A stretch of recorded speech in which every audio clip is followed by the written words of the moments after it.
c'est terminé, le coup de sifflet et le PSG est champion de France. Paris, magique, Paris, magique. C'est le plus beau jour de votre vie.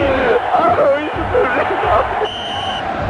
Revivez les grandes heures du PSG avec les archives d'Europe 1. Une série au cœur de l'actu, un podcast de la rédaction d'Europe 1. Épisode 4, PSG Real Madrid 1993, un match mythique.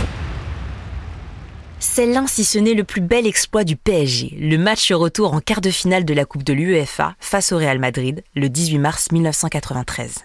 À l'aller, les Parisiens s'étaient inclinés 3-1 face aux Madrilènes. Les espoirs de demi-finale semblaient alors bien minces pour le PSG. Et pourtant, à l'issue d'un match intense dans un stade bouillant, les Parisiens parviennent à éliminer le Real Madrid 4-1.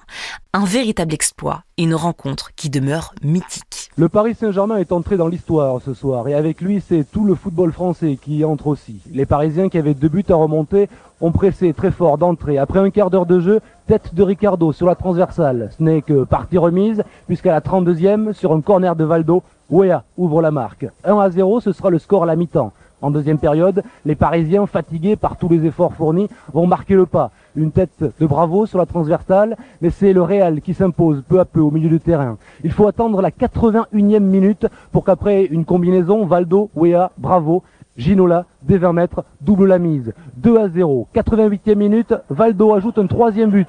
On croit alors que tout est joué, que le Paris Saint-Germain est en demi-finale, mais l'arbitre laisse jouer les arrêts de jeu, beaucoup d'arrêts de jeu. 93e minute, les Espagnols reviennent à 3-1. On pense alors qu'on s'achemine vers les prolongations, mais l'arbitre ne se résout toujours pas à renvoyer les deux équipes au vestiaire. Alors, à la 96e minute, après un coup franc de Valdo, c'est Comboiré qui ajoute le 4e but décisif. 4e but qui propulse le Paris Saint-Germain en demi-finale. Le Paris Saint-Germain vraiment dans l'histoire, avec Auxerre également en demi-finale de cette Coupe de l'UEFA, avec Marseille qui jouera contre Glasgow, ce qu'on peut qualifier de demi-finale de la Ligue des Champions. 3 équipes à ce niveau de la compétition, cela ne s'était jamais vu. Au Parc des Princes, Alain Haco, Europe 1. David Ginola, l'attaquant parisien, et Vincent Guérin, milieu de terrain, se félicitaient de cette victoire au micro d'Alain Haco. Ce soir, on a tout vu. On a vu une équipe qui savait jouer au ballon, qui savait se défoncer, qui savait mettre des coups, qui savait jouer long, jouer court, qui savait perturber une équipe comme le Real de Madrid, qui a quand même une certaine expérience en Coupe d'Europe. Je crois que sur le banc du Real, ils n'en revenaient pas de voir la présence. Mais bon, je crois qu'on a su faire abstraction de tout ça et pour nous, c'était clair. De toute façon, on voulait à tout prix aller en demi-finale. Pour nous, ça passait par une défense totale ce soir. Donc, on a été vraiment au bout de nos possibilités et ça a été payant. C'est super. Le bonheur fou qu'on a connu dans ces arrêts de jeu avec ce 4e but, c'est vraiment grandiose. Le fait de rejoindre un petit peu les autres clubs français, je crois que c'est ce qui nous a poussé un petit peu aussi psychologiquement, de voir Auxerre réaliser un grand exploit, Marseille derrière. Donc on se devait nous aussi de faire une très grande performance et je crois que c'est surtout ça qui est à retenir ce soir. Là c'est plus un galon supplémentaire que vous avez, c'est une casquette.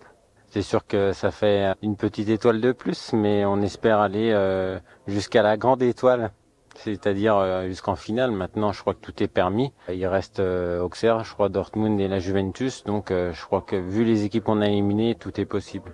En 2018, Michel Denisot, ancien président du club, confiait au micro d'Europe 1 que ce match était pour lui le plus beau du club. On dit souvent que c'est l'un des plus beaux matchs de l'histoire des Parisiens, c'est aussi votre souvenir? Oui, c'est le plus beau match de la période pendant laquelle j'étais président, pendant 7 ans, même si on a gagné une Coupe d'Europe, on a fait une finale de Coupe d'Europe, on était en finale de Champions League, ce match-là était un quart de finale et ça, ce jour-là, c'est vrai que l'équipe est entrée dans les foyers, dans tous les foyers français parce que Paris est aimé des Parisiens, mais un peu moins en général des autres villes. Et ce jour-là, je pense que le club et l'équipe ont donné du plaisir à tous ceux qui aiment le foot. On avait perdu 3-1 au match aller, donc on donnait pas cher de notre peau. Le Real a toujours été un très grand club, et l'était évidemment à ce moment-là. Aujourd'hui, le Real a gagné 12 Ligues des Champions, donc quand on va dans la salle des trophées des Real, on trouve qu'on est tous très petits dans tous les clubs français aujourd'hui, même si Marseille en a gagné une évidemment, mais on est très loin. Donc gagner. Paris était outsider. Ouais, on était outsider. Le match a été débloqué très vite par Georges Weah, qui aujourd'hui est chef d'État, qui à l'époque était chef de bande. Et ensuite, ça s'est très bien déroulé avec des enchaînements de très beaux buts de Ginola, de Valdo et puis d'Antoine Comboiré dans les arrêts de jeu, alors qu'on croyait qu'on allait aller aux prolongations. Vous venez d'écouter Les Grandes Heures du PSG, une série au cœur de l'actu, un podcast de la rédaction d'Europe 1.